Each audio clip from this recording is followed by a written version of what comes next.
They thought you have to kind of use them because I took some to give them like berries. And they said, Dad, there's no berries in here. Oops. Mushroom. Anyway. So how many of these books you go through a year? 29. No. Why would I think this? This one I started, delineation. So this is, so this topic was. Oh, this big photo done. That's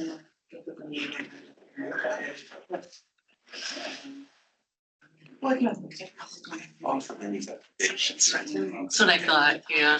So we'll go on. Like 10 of these, Yeah. and it's hard. Whenever you're ready, it's recording and good to go. It's not important enough to take off on the computer, Right, but it's just all the notes from the different.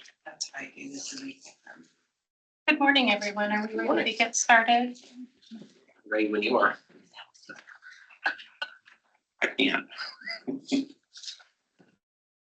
Good morning, everyone. We'd like to call this meeting to order.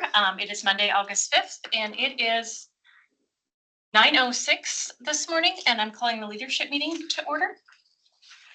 The board is in an executive session. They'll be joining us as soon as they wrap up that session. So if we look a little sparse in attendance, that is where many of our board is.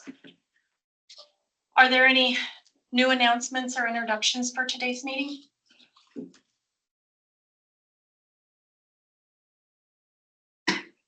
Everyone's already on fair time, I think. Any discussions? We can jump right into today's meeting then, and we might even be able to wrap up early. We'll see. The first item on the agenda is to talk about our Gallup study. One of each, and yeah, passing them along. We wrapped up our Gallup study last month, and we had a Gallup meeting here in leadership. We talked about the overall Gallup study and some of the tools that Gallup had.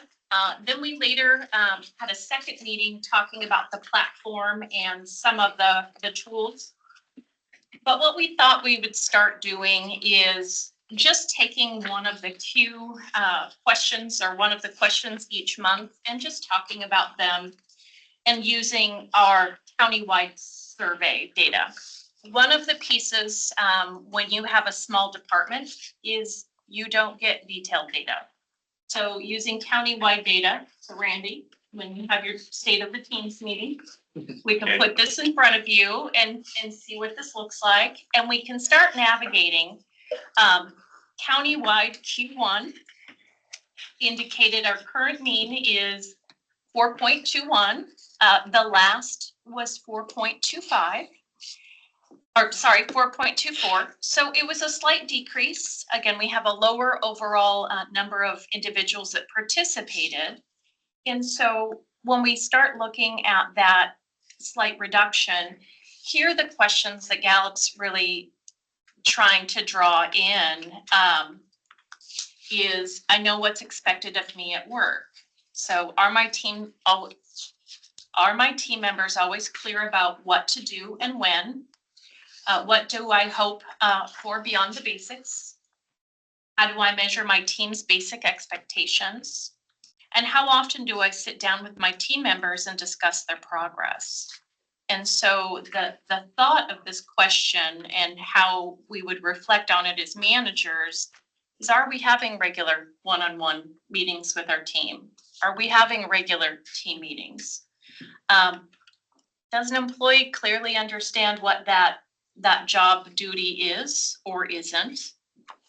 And so I'd like to kind of go around the room and look at, some of those departments, if you look at the detailed departments, are doing an amazing job. And some of us, we can all work on that. So just want to kind of go around the room a little bit and talk about what you're doing. Are you doing one-on-ones? Do you feel that your department's doing well? And what kind of tools or support do you need from the county to be able to help you work on this question? Does that make sense for everybody?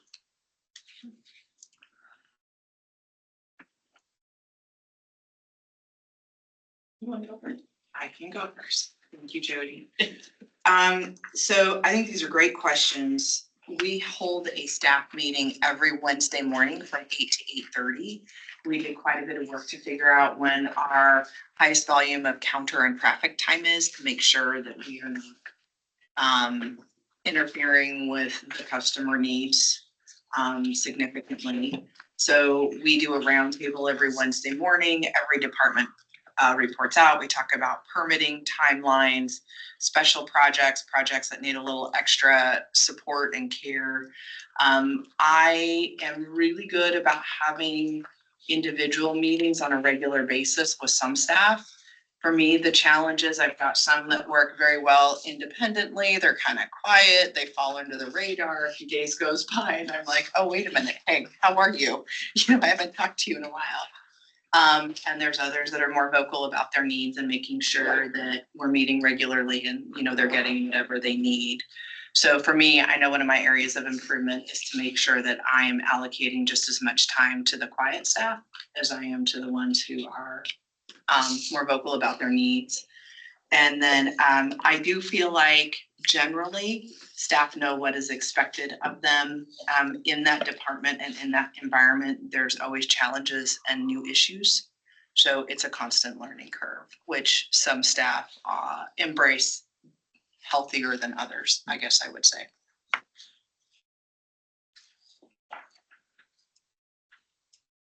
Randy, do you have anything to add? No, Okay. my department works really well. Yeah. All five. Yeah, we have, well, yeah, other than best friend, I'm still trying to buy me a best friend to work. So that's still a very low one. I tried to get Matt to be my best friend, but that didn't work out. I heard right now you fight with your other department member quite a bit, and it just scared me. Never mind. Trust issues. Yeah. Sean? We try and hold a weekly staff meeting, doesn't always work out, but between Deborah and myself, our door is always open and we generally have one-on-one conversations with each other, all the employees within my department on a weekly basis. Thank you. I'm one of the really small departments. We have a staff of 5. I'm also involved in the caseload carrying part of what goes on in our office. So the lines of communication are constantly open in our office. Everybody has a pretty good idea of what's going on with each other, both, work life and personal life. So I guess that's just kind of an organic part of how our office functions. The staff meetings thing is not something that I do probably as regularly as I should, and that's something that's on my list. That's something I need to clean up just individually as a department head, is to have more of a structured time for staff to get together in more of a staff meeting setting, because the communication is constant. And I do meet with people one-on-one, not really, another thing that just kind of happens organically. That's not something that I set out to do. It happens, generally speaking. So I think that's one of our big strengths, is that the lines of communication are always open in our office, and people talk to each other. Sheriff, Undersheriff?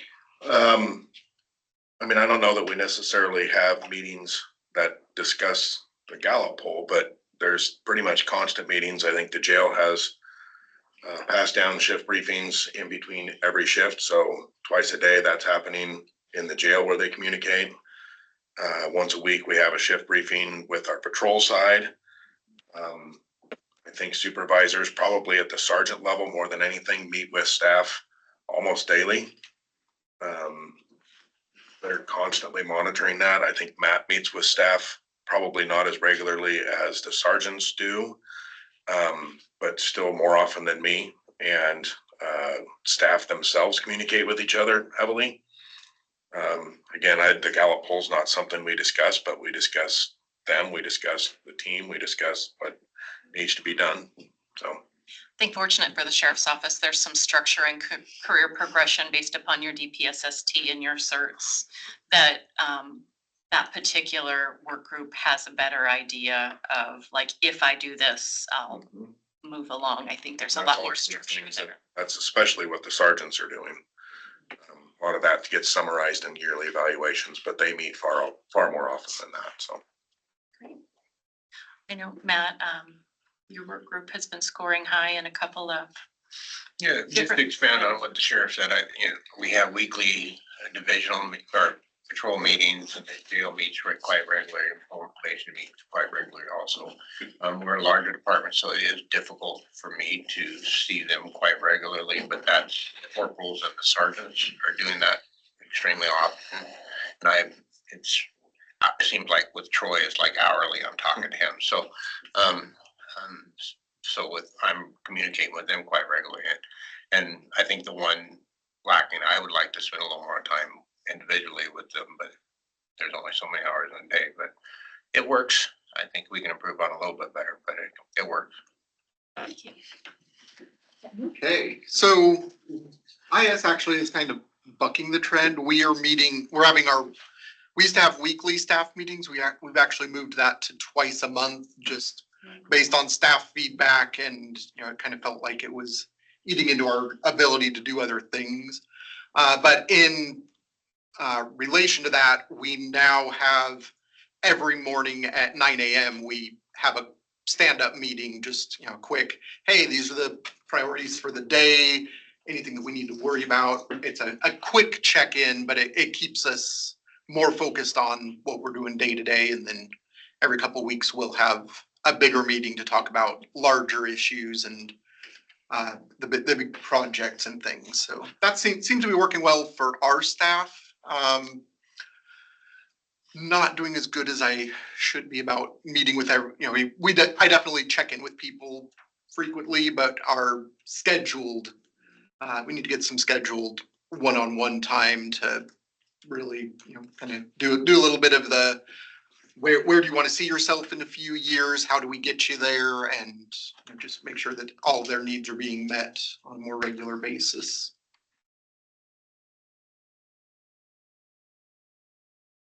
Aubrey, have you had a chance to do any of the Gallup exams?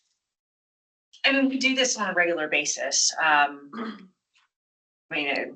don't need the Gallup study to tell me to meet with my team. We meet, I have full office staff meetings once a month. I do attorney meetings once a week. But I meet individually with team members as needed, per request. I tell my team all the time, if you need me, if you want to talk, send me a message and we'll set up time. So I do make time for everybody as needed. But not just me personally, it's a lot of this is about delegation. And so I encourage my attorney staff to meet with my chief on a regular basis if I'm not available.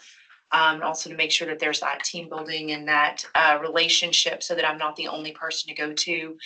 Christine Arthur's my office manager, and she's in charge of all of the support staff, to include victims assistants and the legal assistants. And I know that she meets individually with them as needed on a regular basis. We're a small enough team and we have things that are fluctuating constantly that we just meet as needed. We don't necessarily schedule meetings, but we have stuff come up all the time where we have to adjust how we're doing things. So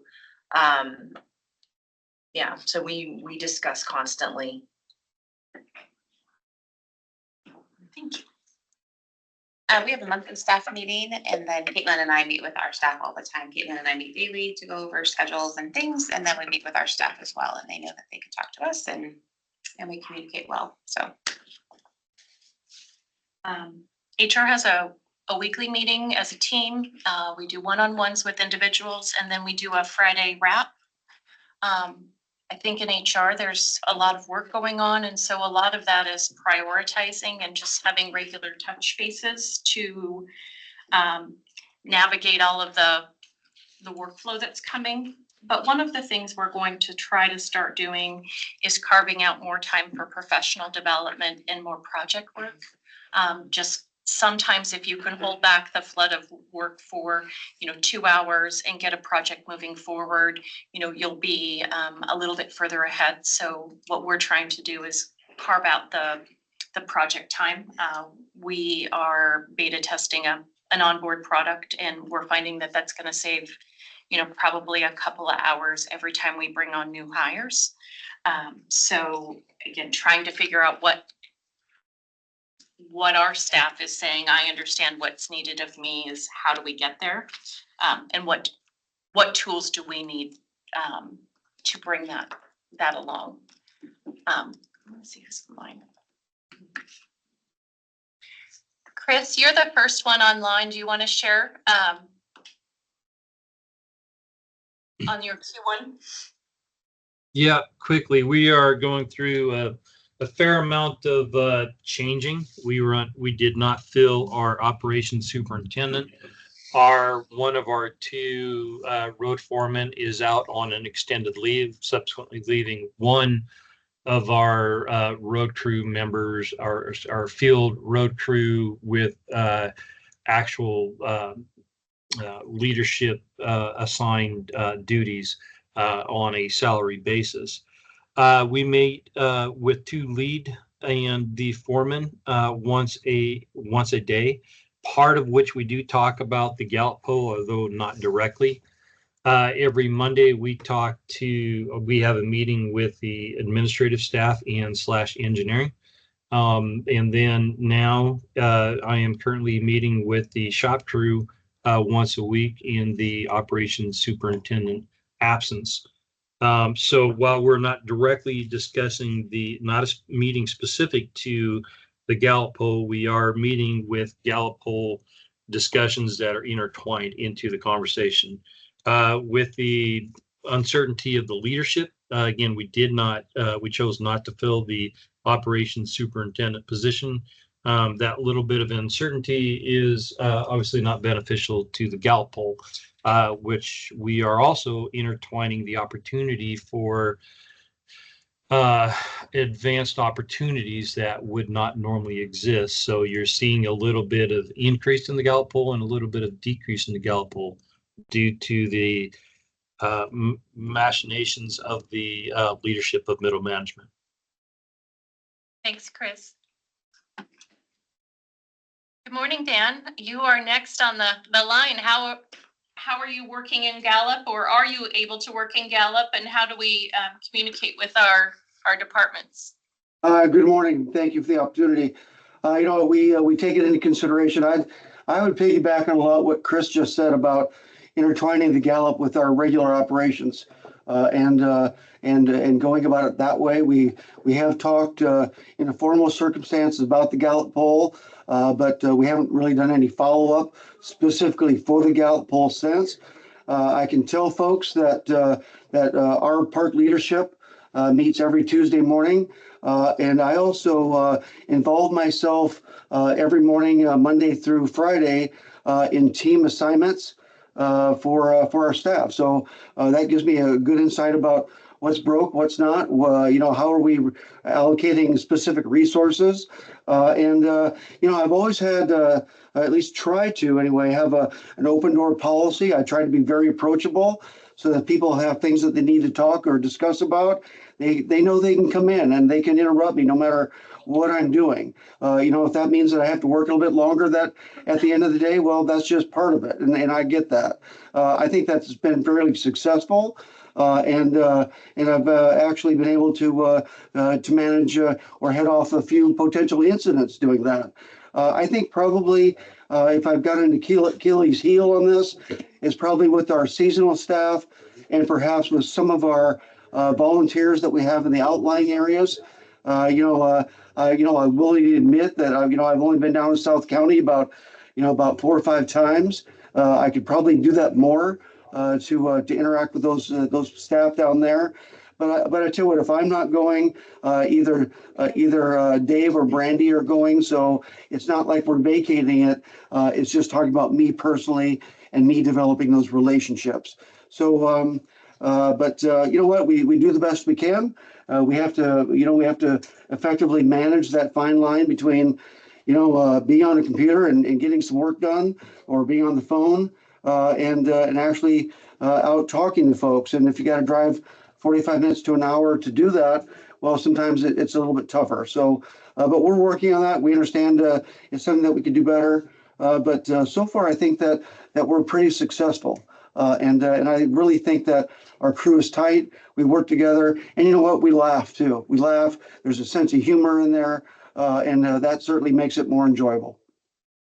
Well, thank you, Dan. One of your Gallup survey I noticed was one of the most improved over the prior year. So a lot of that might contribute to some of the work that you're doing there.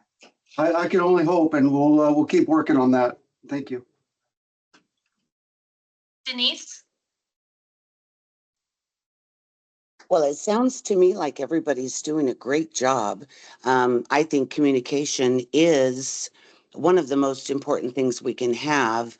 That being said, communication is perceptive. So I might think I'm communicating, but who I'm communicating with may not.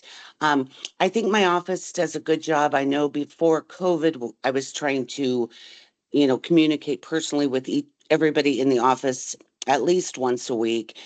COVID kind of put a kibosh on some of that, but we're getting back into it. We've got a lot of change coming in our office also. I'm confident that the people that will take over the leadership are going to do a great job, and probably better than I have. So keep up the good work, everybody. Thank you, Denise. Don, how about you? How are things going at the library? Well, in our results, we saw a pretty significant drop off from last year, so maybe not so well. But we're working through that. I've met with my managers about the results we had this year, and next I'm going to be meeting with the librarians and then with all staff about the results, just to talk through what people's experiences are. I have regular one-on-ones with all my direct reports on a weekly basis. And then I know both of my managers have regular one-on-one meetings with all of their direct reports. We also have a circulation meeting at Maine that helps to kind of keep things flowing on the operational level here, as well as all staff check-ins every 2 weeks virtually. That are pretty short. They're meant to be like quick check-ins where people can ask questions if they have them, or we can talk about an important topic or two. I think one of the underlying issues for us that Jody, you and I have talked about quite a bit is the job descriptions for the library assistant classification series are particularly weak. And so I think between pandemic, where it was sort of all hands on deck, and the job descriptions, we've been rebuilding a lot of the structure around that, which I hope has helped clarify for people their jobs. But there was a lot of confusion about that when I walked in the door, and I think that persists to some degree and won't change really until we start to address those job descriptions, which I know is in process. So yeah, and I think that one of the big things I'm going to try to do this fall as well is to meet with all staff to talk about where they are in their career and where they're looking to go. It's been a minute since I've had that direct contact with people about those issues for them, and so I'm hoping to get around to everywhere and just check in with people pretty specifically about that. So. Thank you. Jackie? Good morning. Judge Cannell and I do both have an open door policy. If our staff needs anything at all, they're welcome to come in anytime, interrupt us, and discuss what they need, as well as I interact with the staff on a daily basis, check in with them, see how they're doing, see how their workloads are. Judge Cannell does the same when he's here in office. I meet individually with each staff member once a month. We go over we have a set of questions that we go over every month just to see how things continue, change. A lot of those do address the Gallup poll concerns, such as do they need anything to do their job? Do they know what their job is expected of them? Things like that. And then once a month, we have an all-staff training. And as part of that all-staff training, we have incorporated, prior to the training, we have incorporated a meeting time where we discuss any upcoming changes, discuss any concerns the staff may have that need to be addressed with everybody. Immediately after the Gallup poll results came out, our July training, Judge Cannell made that our, what it's called, State of the State or whatever, where we kind of reviewed the results, went as much as we could for our small department. We reviewed the results. We went over those with staff, again, double checked, make sure that everybody doesn't have any needs to do their job more effectively. That's great. Nick, do you have anything to report? So I meet with each member of my staff daily because there's only 2 other members. We only really come together when there's projects to be discussed, and we didn't go over the Gallup survey because they didn't give us any results. That's it. So Nick, part of us sharing the countywide is for us smaller groups, so we could have something to discuss and trying to find ways to make the Gallup work relevant for these smaller departments. So that's one of the reasons why when we're talking about it in the leadership meetings, we're gonna try to use the countywide study. For the larger departments, they can dive deeper into, their entire department, or they can dive deeper into managers depending on how they drill down into the reports. And Rachel, I know you came in late. We talked about the Gallup study and the State of the Teams meetings that we were going to try to do. But trying to lean into the Gallup work a little bit, we'll start taking one of the Q questions, 1 through 12, and just discussing them at the leadership meeting so we can all participate in here. Some departments are doing really well, some departments had some transition and change, and so we could share collectively what everyone's doing. So would anyone else like to add anything for the Gallup study?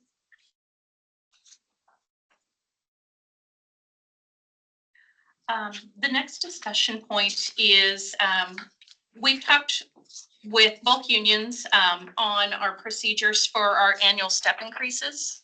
So the step increases are the salary change. The performance evals are the discussions with the employees. And we go back to the Gallup study and we start talking about employees that know, what we need from them. We're talking about their goals. Sometimes having that discussion and having all of that paperwork together when we're busy managers, sometimes we're frontline managers and we're actively working in our department, but that does create some delays at times. We had between 20 and 30% of our annual steps late, which means our employees didn't get a salary increase on their actual anniversary because we were backlogged on the conversation. And so I've been working with the unions, both Teamsters and AFSCME, and they're open to an MOU to disconnect the 2 processes. So when an employee has a service anniversary, we would give them their annual step, but that would still give us the time to have those meaningful conversations and give them a performance evaluation. Again, I don't think anyone intentionally says, I'm not going to do this for this employee. We're busy and it's really hard timing to get in front of those staff members. And so I just wanted to see what the feedback is organizationally. For the time period that I've been here, we've never withheld a step increase. So is it the 2 or 3 times every 5 years that we delay a step increase, that we keep this policy in place because of performance? Or do we navigate it to where the majority of the employees are still getting their steps, they're getting them on time, and we're still able to have meaningful conversations? I just wanted to check in with everyone before we tried to move forward on a change like this. But there's a burden on payroll to do retroactive pay increases as well. But there's also the employee value of, you know, my boss doesn't think a lot of me because now my salary's late. And nobody really means that, but that's the perception. And I kind of where Denise says, we mean well, right? We're gonna get to you, we're gonna get to you. And then, you know, your office is going crazy and you never get back to them. It's the perception of the employee. And so I wanted to see where everyone was. I agree with the move. Thank you, Sheriff. Me too. I would appreciate that, actually. It'd take a little heat off of most of us. Yeah, I would imagine that if, in those rare cases where somebody's not getting a step increase, it's not a last minute, oh, hey, I'm gonna make, so, maybe have something where you need to let us know a month ahead of time if you intend to not provide a step increase. Yeah, generally, the employees would be on a performance improvement plan and in jeopardy of not making probation. Where did we get up there? So I guess my question is where do you hold the manager accountable for getting to that evaluation? We're gonna program it in ADP and we're gonna email you until you get sick of deleting it. I'm good at that. Deleting email. I unofficially call it the auto nag. But sometimes getting out and deleting that reminder is, incentive to try to do that. We recognize everyone is super busy, but trying to build some tools to help us have those conversations and have more meaningful conversations is the intent behind this change. Anyone else online have any feedback or concerns about this change in procedure?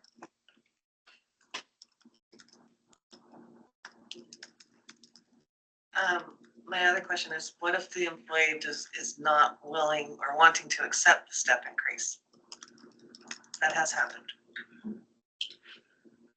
I think I've resolved that issue. That is not an option, is it? It wouldn't be an option if it was automatic. That's what I'm saying. There was an employee that opted not to receive their step increase. We've resolved that. Well, I know That one specific. now, but what if that comes up again? So we can't legally not give them an increase. Right. So they would get the increase. If they want to donate it back to the county, I think the general funds have donations. Definitely. Jody, would there be some guidelines on, because I would think that the performance evaluation, the conversation piece would maybe happen kind of in close proximity to the step increase. Guidelines on, kind of like general timing. We would like it around the same time. The goal is to still do it around the same time. Okay. But if we get busy, if it's, 15 or 30 days late, we'll start sending reminders just to make sure that we're still getting the discussion back. I do encourage everyone to do the employee feedback form, give the employee an opportunity to weigh in, and use the goal setting form as well. We are hoping to find more meaningful tools to have those discussions, but right now it's more about the dialogue we're having with the employees than the form itself. And I think that's the part where there's 101 different ways to do the form, but it's really the discussion and having that dialogue with the employee that's the meaningful part. Well, thank you, everyone. Doesn't look like anyone is opposed to the idea, and so HR will get to work on MOUs with Teamsters and AFSCME to get this moving forward, and then we'll send another discussion as to what that date is moving forward. So with that, that is the end of the formal agenda items. So other than that, it's the newsworthy department updates.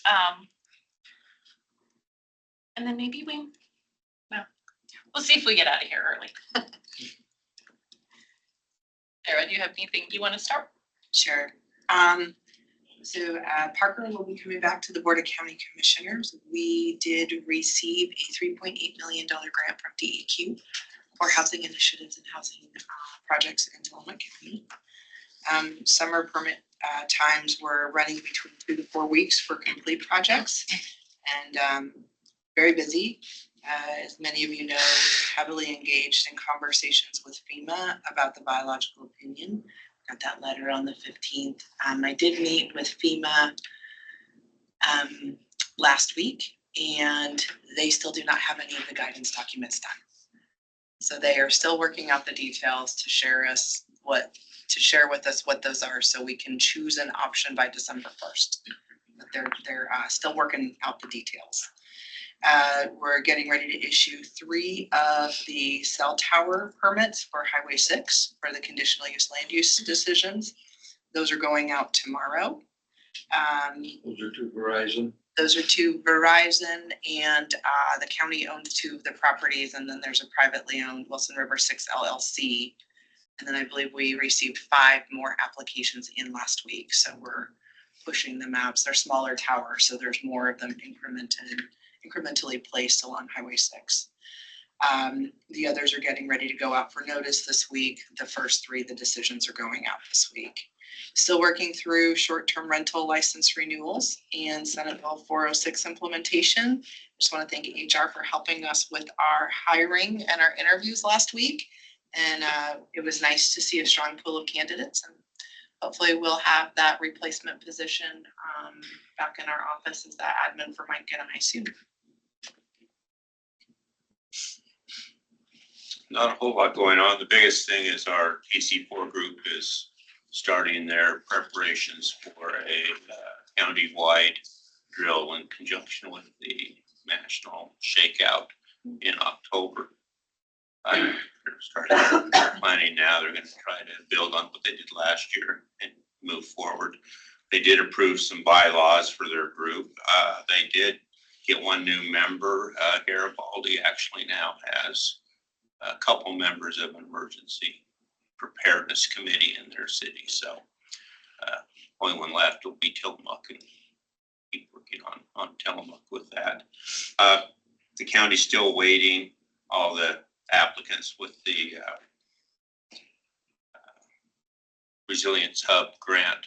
They keep pushing it out of when the Department of Human Services is going to make that determination on the grant. They said June 1st, and they said July 1st, and they said August 1st. Now it's maybe the end of August, but now they're blaming wildfires as a reason to do that. So it seems like there's going to be an excuse everywhere there. But again, it's money we didn't have before. So if we have to wait till August of next year, then that's fine too. So luckily we have not had the wildfire issues that we've had in the other states I've been.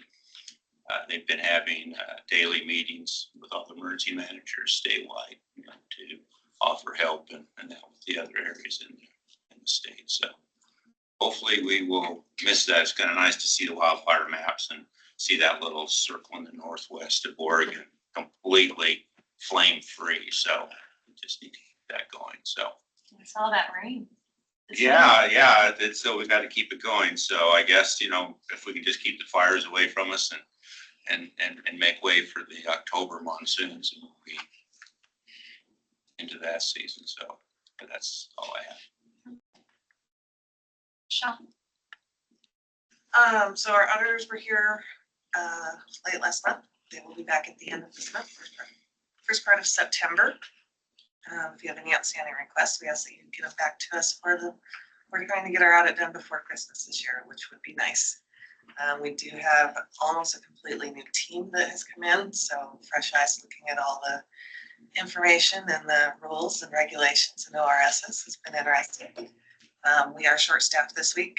It's just Deborah and myself, and then we just Deborah and Rachel Wednesday through Friday. So if we're a little lagging on getting back to you, please accept our apologies now, and we will get back to you. Forgive you. Thanks. We're just doing our thing at the juvenile department. I'm really curious to see what's gonna happen come September 1st when House Bill 4002 takes effect. That is the partial rollback of Ballot Measure 110. Where some DA or sheriff, correct me if I'm wrong, that drug possessions will be a Class B misdemeanor, and those are things that our system and the other parts of the system can start acting on again. So I'm expecting an uptick in activity in our office. It's actually a Class U misdemeanor. It's a OC. Class U. Unclassified. Oh, Yeah. unclassified misdemeanor. Okay. So, and then we'll have to have more discussions about, one of the big things is implementing a deflection program or even a light form of deflection program and how that's gonna intertwine because it's gonna affect the juvenile department as well. So, but that's all still on the table and being discussed. It won't be as set up though by September 1. No. The deflection part. That's all I got. Your turn. The radio project's moving well. The board signed the order last week, putting it on the ballot. Thank you, Christy, for accommodating that timeline. So it is officially going to be on the ballot in November, asking the voters to approve a $24.4 million general obligation bond to upgrade the system, which if all goes well, it would be online by the end of 2027. Cape Quanah project, we submitted a press release to the public last week that says the project will be completely done by the end of August, before Labor Day, with the exception of the winter plantings. But what that means is only the north side of the parking lot is what they would see that's changed. It'll be open before Labor Day, but the other amenities, charging for parking, the EV charging stations, the restroom will not open until after Labor Day because we need to do the construction walkthrough. But we are on the home stretch with Cape Quanah. It looks great out there. The strategic plan, we are not going to be having any future leadership team meetings about it. We've concluded that work. PSU is working on the final document for that. I'm hoping we'll have it by early September, and then they'll come back and do a report out to the board. I'm working on preparing a contract right now to hire Mike Gleason to come in and start assisting us in the board in how we're going to start implementing it. So we're moving right into implementation, and we're already kind of implementing what's in the strategic plan through the budget roundtable process. And lastly, I will be out of the office on vacation the last 2 weeks of August. I'll be sending an email out to leadership team, or have Isabel do that here in the next week, about contracts. Council will be available to approve contracts while I'm out, but it's just so there's not a backlog. But if you have any contracts that you know of, if you could get those to us in the next week or so, that would be great.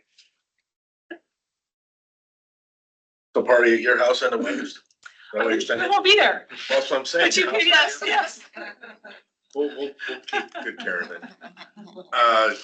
Speaking of the 4002, it's just worth noting, I don't think it's gonna be all of a sudden the floodgates are open, because there's a lot of people in our office that have never even made a single drug possession arrest. They're so new, and this has been in effect for so long. DA's office is gonna be in the same boat on how they're moving forward as we haven't charged possession for so long. So I don't think it's gonna be a floodgate, but at the same time,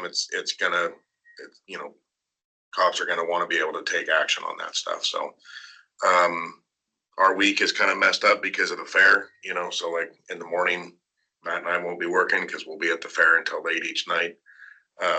All 4 days of it. So one way or another, but, it's the fair. It's fun. The food's good. Can't go wrong there. I'll be balancing my time between that and the booth that the PAC has, coming and visiting with Doug as much as I can, but, yeah, and then I think that's all I got. Back and fill in if he wants. I'm just fasting for corn dog. Last year, we kept track of how many Pronto Pups everybody from our office ate, and it was a good number. I forget what it was, but it was up there. It was part of the stats, how many lost kids did we respond to? How many disturbances or fights? How many Pronto Pups? It's a good thing to calculate. All right, IS has all kinds of fun stuff going on. The big one is that at the end of this month, the printer maintenance company will be changing. It's all on a very similar pay schedule, so the costs are not going to change significantly. You're just gonna have it, see a new green sticker on your copiers and printers to call for support. Everything should be pretty smooth there. We did get, the BOCC is has a loaner copier. I was pretty impressed to see 3 of their people swoop in, and the work they did to get that thing in place gives me optimism.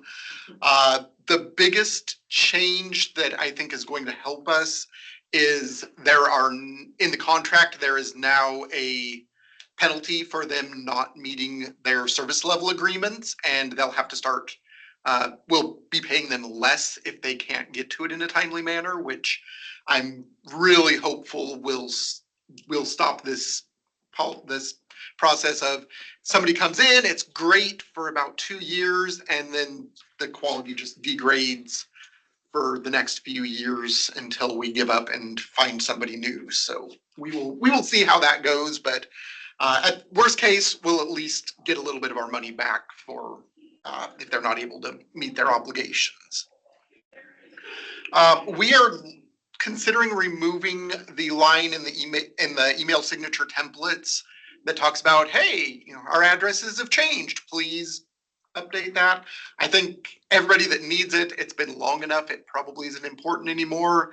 And most of the people grabbing the template are new staff members who it won't matter. So if anybody has some concerns about that, let me know. But I do think that it's time for us to at least remove that from the template, and it may be time for you to consider removing that from your signatures if you feel that it's no longer serving its purpose. Jeff, how long will our emails get forwarded to us from the old email?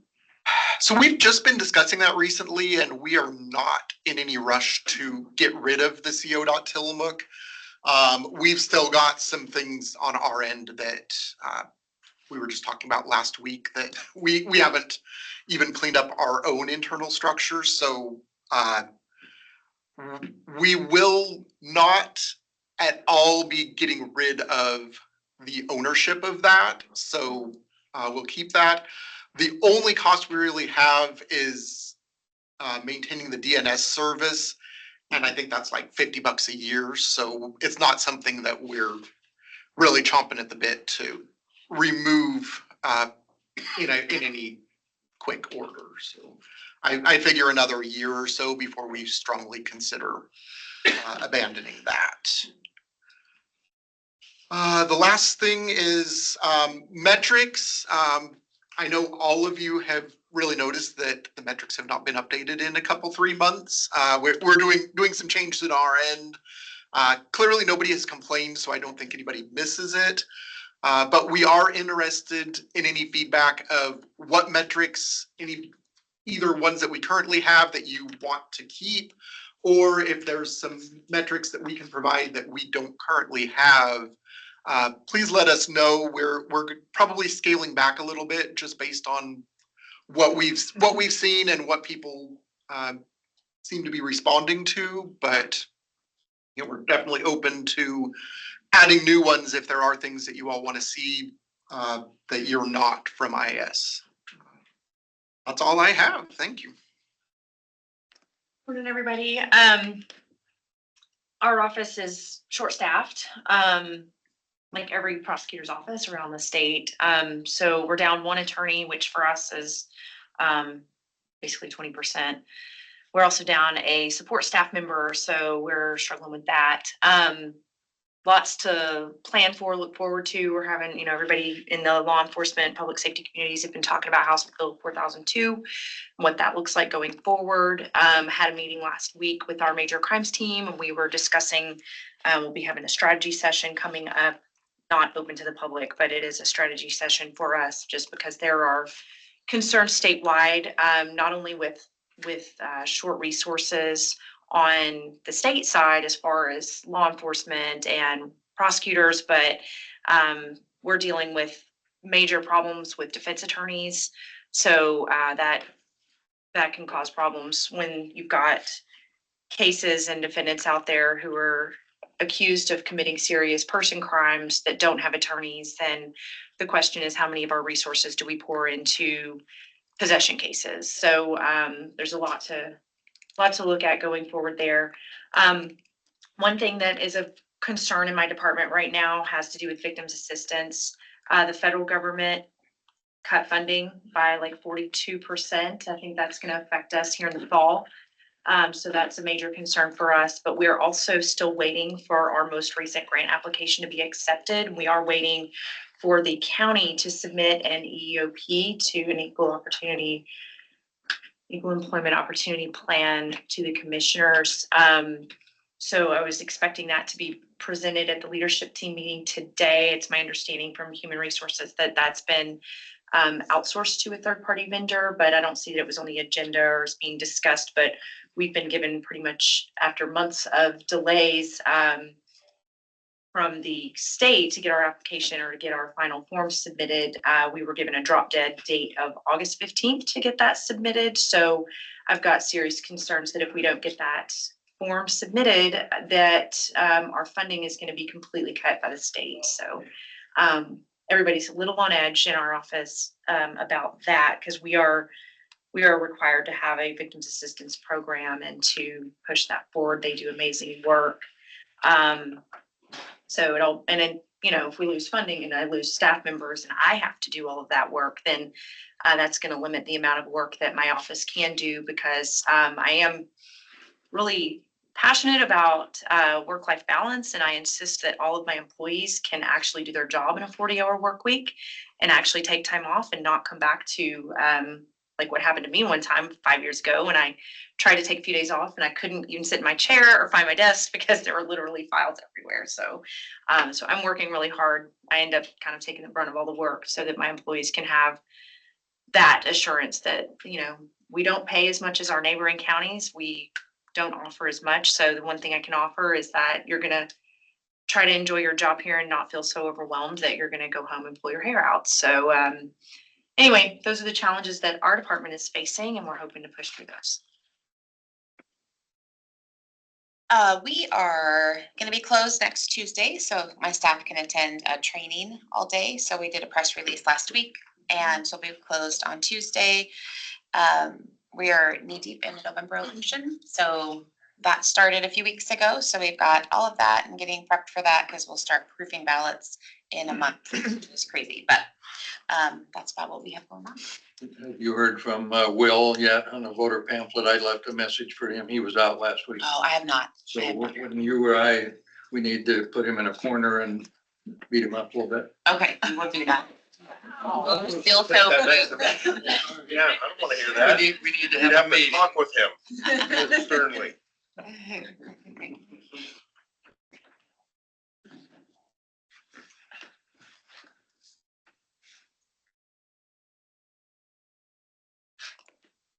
Oh, not it. Nope, that's it.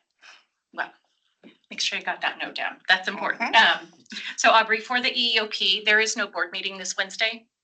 So I can't get the board to sign it this week, but Twyla is going to get a copy of that this week. She and I have been in communication. So it is a draft. The original draft came out, and we'll put this on the next leadership meeting for discussion.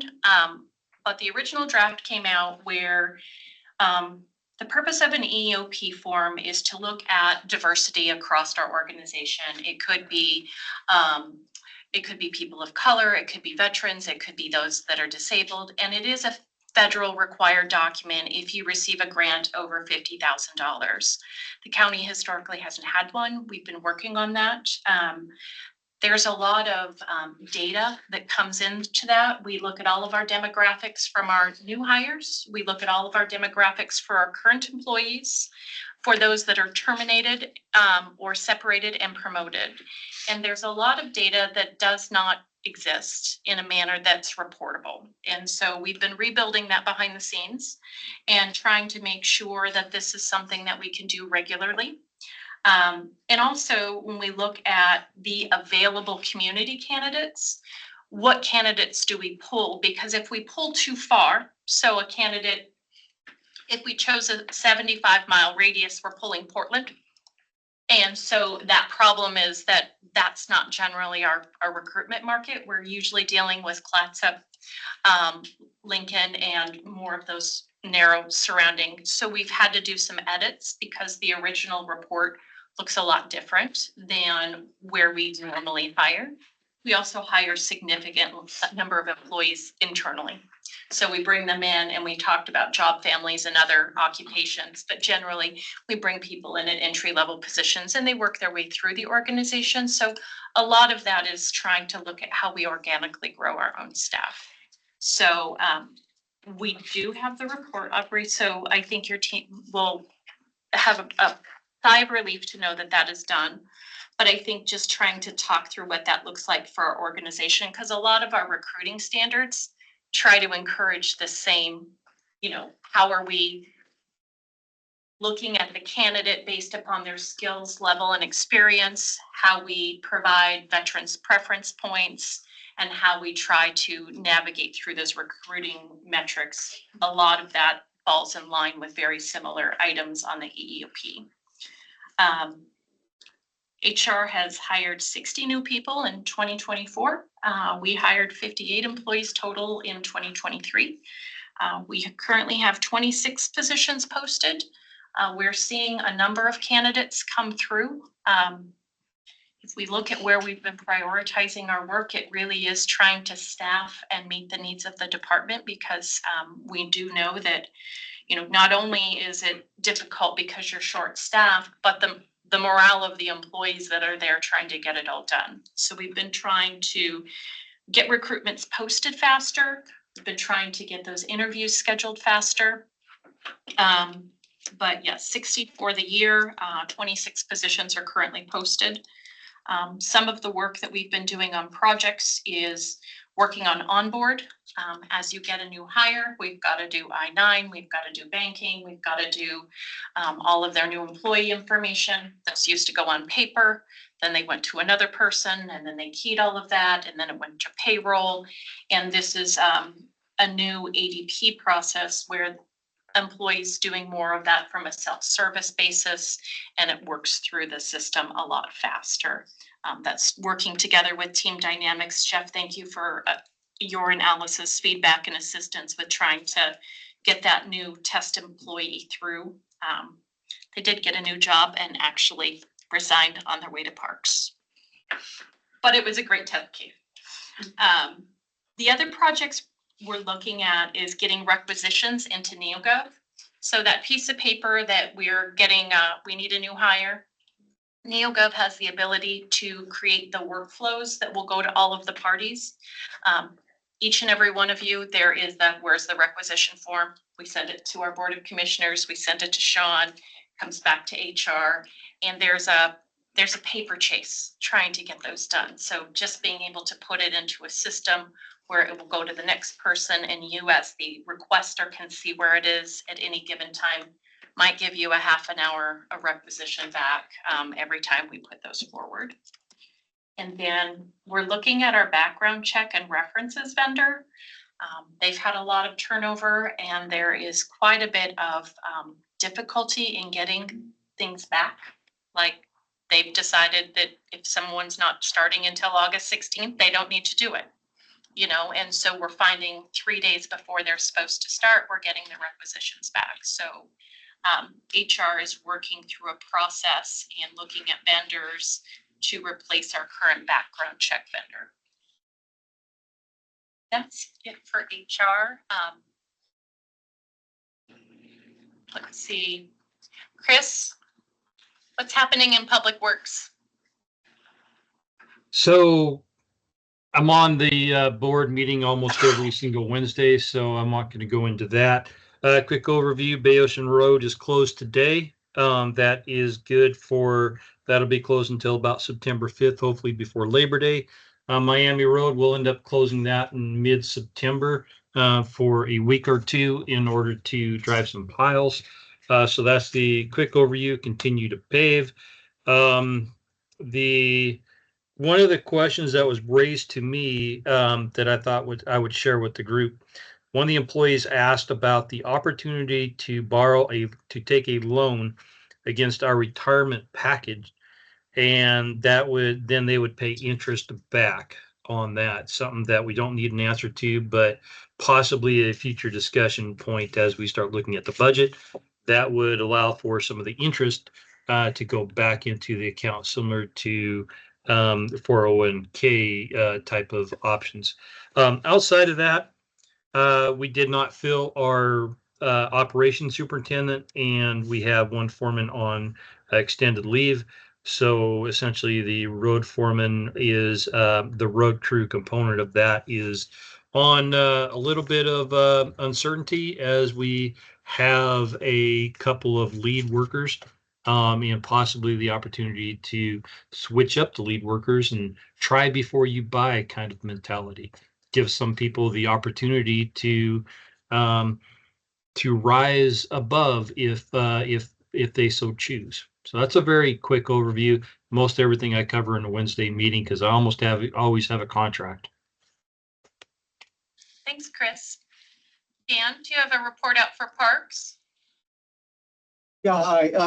I think that for the most part, I think that things are going fairly normally. We did have a fairly serious incident occur at Barbecue Jetty with one of our guests this last weekend. I would like to thank law enforcement for their quick intervention and alleviating that situation. That was very helpful. And of course, staff keeps a sharp eye out for that.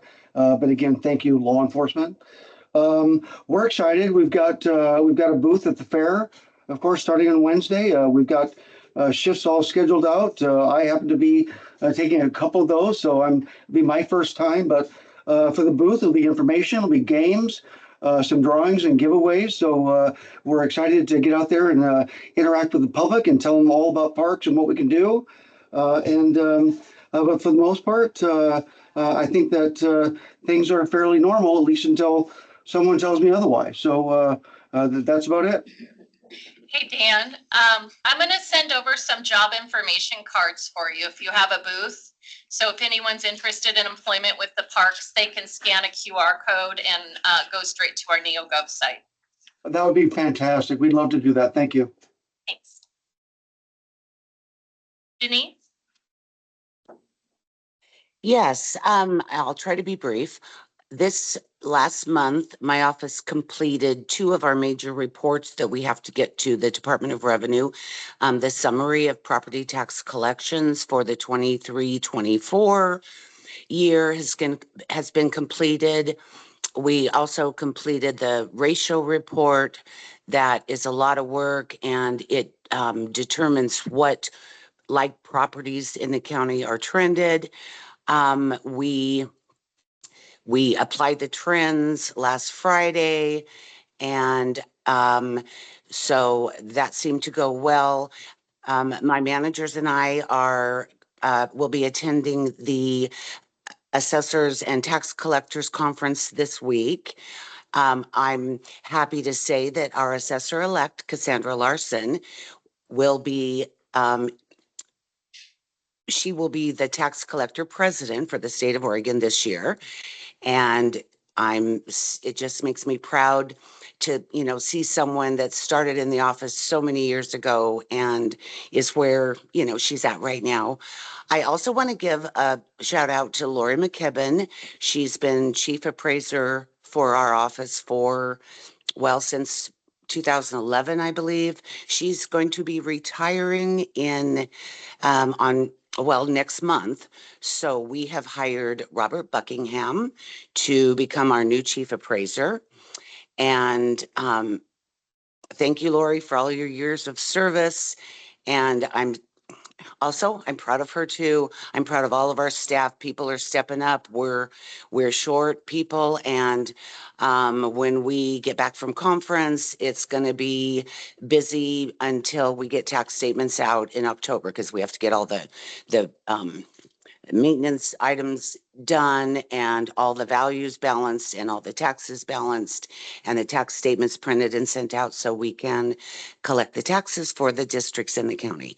So my office is going to be busy the next couple of months with short staff like a lot of us are, but I'm confident we'll do fine. And that's all I have. Thank you. Thanks, Denise. Dawn?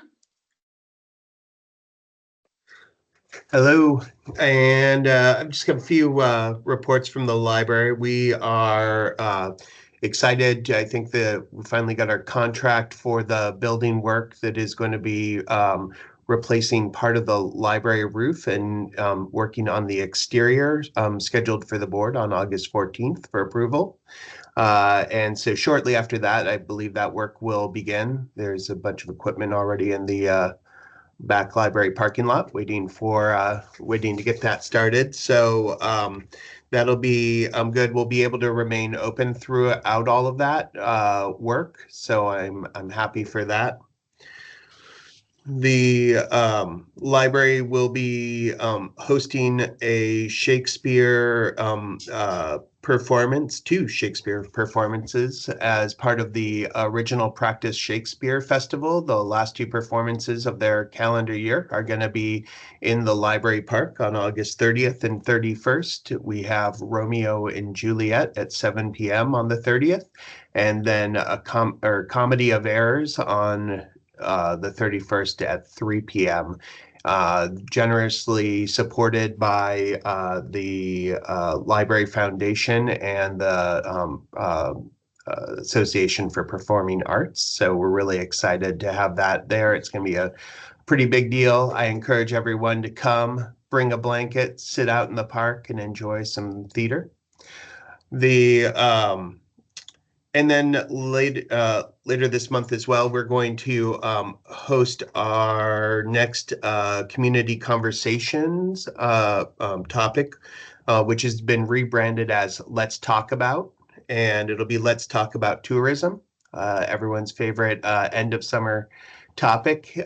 These are moderated discussions around critical community conversations. So we're looking forward to having people join us for that. Look for advertisements around that coming pretty soon. Commissioner Olson was at the last community conversation we held, and this one we expect to be much bigger. So we're excited for that. And then lastly, I can't believe that it is Fair Week, but it is Fair Week. And so we'll have the bookmobile at the fair. We will have button making. We'll have book giveaways, including some public health books as part of a partnership with the health department. And we're excited to be out there seeing people, and it's fair time. So that's great. Thank you. I think Jackie said there was nothing for their department. Nick, was there anything for the Veterans Department? So Veteran Services will be at the fair. We'll be handing out gun locks for veteran suicide prevention, and we will be talking to people about veterans benefits and trying to recruit more clients. That's it. Sounds good. Joel, do you have anything to report out today? Nothing for the group today. Thank you, Jody. Thank you. Commissioner Scar, Commissioner Olson, do you have anything to report out today? Just a couple very quick things. We did submit our deflection grant, and I know that they are considering them this week, but we have not yet heard whether or not we will receive our planning grant. So just more to come as we learn more, but we should know shortly if we receive that. And then I will be off to Salem today for another small table meeting with the governor's office relating to timber revenue and its potential replacement sources. So we are meeting with the Oregon Department of Education and the governor's office today to dig deeper into what was known as option 3 to see if in fact that can be done without any damage happening to our schools. So I apologize, I will not be at the budget roundtable this afternoon, but one of the items on that list is continue to work on the timber revenue replacement. So that's where I will be instead, and I trust you all will do good work. So that's all I have for today. Thanks. Thank you. Commissioner Olson? Well, a couple of things. Rachel mentioned the radio is moving forward. The bond measure will be before the voters in November. And we do have a separate political action committee that's different from what the county has done in terms of information. This can actually advocate for it. And we have a booth at the fair. It's approximately 35 feet from the Tillamook Ice Cream, which is a really good location in the main building. And we'll be handing out a variety of things and have people there to answer questions. We've got some buttons that theoretically come in today, and then we have 30,000 handouts that need a little modification, but we'll take care of that as well. And so if any of you'd like to work there after hours, if you're a staff person, you'll have to be on your own time, but we can use a little more help. So that's the fair. Second is a budget roundtable this afternoon for 4 hours, 3 hours. Seems like 5 when we get going, but so we're going to work through a number of things today and talk about them. I think Mike Gleason is also joining us from what we understand. So, and Rachel mentioned him as part of the consulting group as going forward. So he's going to sit in on that along with others. And we've got a number of options, including a pretty comprehensive list of what you're required to do as a county and what is not required by extension, meaning if it's not on that list, you probably don't need to do it. So then the question is, if you're doing it, why? And are you making money or is it costing money? So we're going to ask you to look into that in some depth. We also have some other things that we'll talk about and go through it in quite a bit of detail. And at the end, I think we're going to form a couple or 3 little groups, maybe of 2 or maybe 3, 4, 5 people each to take on a certain task and say, can you get into this in some depth? And probably one of the commissioners will be with you, or perhaps Rachel and others, and we'll take a deeper dive into that. But we'll cover all that this afternoon. So 1 to 4, you need to be right here. Thanks. Sounds good. Commissioner Bell, do you have anything to add today? I do not. Thank you.